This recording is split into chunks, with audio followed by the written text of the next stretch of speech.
Hey growers, what's up? It's Lucas, and I finally got my front yard raised bed garden planted. So in this video, I'm going to walk you through the process I used to set up my garden for top harvests this season. You see, I've got two raised beds in my front yard. I built them back in 2015, and although they're beginning to rot, they've done well for me over the years. The first thing I did was fluff up the top few inches of soil. Next, I raked it flat to create a consistent planting surface. Last year, I used black plastic mulch on my raised beds to warm the soil and conserve moisture. It seemed to work well, so I thought I'd use it again.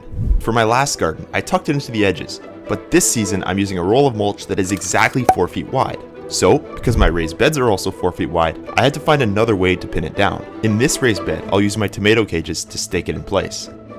In the end, I'm really happy with how this turned out. For the second raised bed, I wasn't going to be using as many cages, so I had to find another way to secure the edges.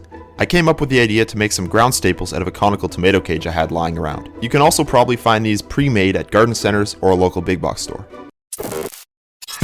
Using a bowl as a template, I cut out a hole where I wanted the tomato plant to go. Then I dug a cavity out of the soil. And no, I'm not a squirrel here. But you can't plant tomatoes if you don't dig. Simple math. Now this is a bit tricky to do with tomatoes since my plants are so tall that I have to plant them in a trench. But hey, nobody said it would be easy. Fertilizer.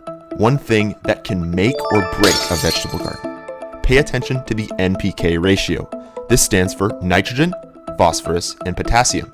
Nitrogen is for leaf growth, phosphorus is for root, flower, and fruit development, and potassium is for overall plant vigor. Boom! That's all you really need to know when it comes to fertilizer. I used a granular time-release fertilizer with a 5-20-20 ratio. Low nitrogen, high phos, and potassium.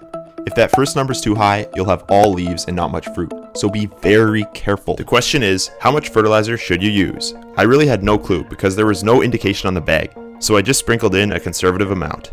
I always snap off the lower branches of my tomato plants before planting them. This may seem cruel, but in fact, it'll give them a better chance to thrive because roots grow on the stem, which will allow the plants to pick up more water and nutrients throughout the season.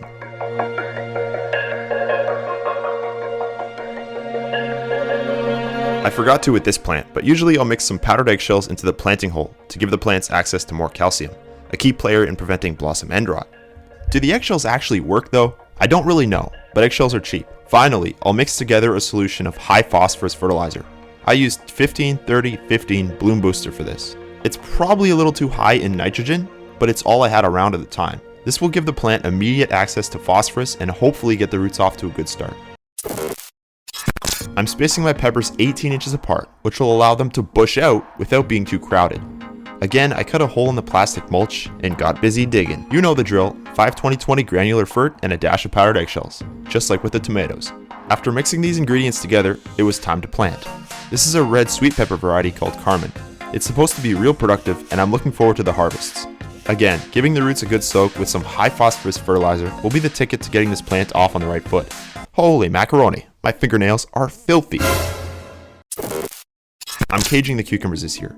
I grew them in cages a couple of years ago and it worked fairly well, so let's make it work well again. Spacing the plants a foot apart is a reasonable spacing that'll allow me to grow 4 vines up each cage. After some manual excavation, I add some fertilizer to grow more cucumbers than a salad bar would need. Do they even have salad bars these days? I really have no clue. I grew all these cukes from seed. They look decent, but they need a permanent home because they're getting leggy. It's okay to bury cucumbers a little deeper than the root ball. This will stabilize them if they're tall enough to play on the cucumber b-ball team. This variety I'm planting is called Corinto. It's a hybrid slicer that's supposed to grow well in the field or in a greenhouse. The plastic can be a real pain, but once things are planted, you might be glad you used it. These cucumber seedlings may be small, but their future is promising, and I can't wait to see just how much fruit these plants will produce. You might ask, okay Lucas, so they're planted. Now what are you going to do? And you know what I would say? Exactly, because water is precisely what these little greenies need to take off. And sure, I'm watering them by hand right off the bat, but soon I'll put my irrigation system to work. I'm going to show you just how easy it is to set it up, but that's for another video.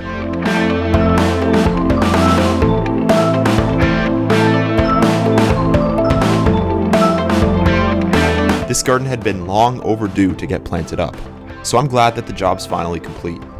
If you could hit the like button, that would be awesome. Also, subscribe to follow my vegetable growing journey. I really appreciate your time, and I hope you get out in the garden and grow some veggies yourself. I'm Lucas, and I'll see you next time.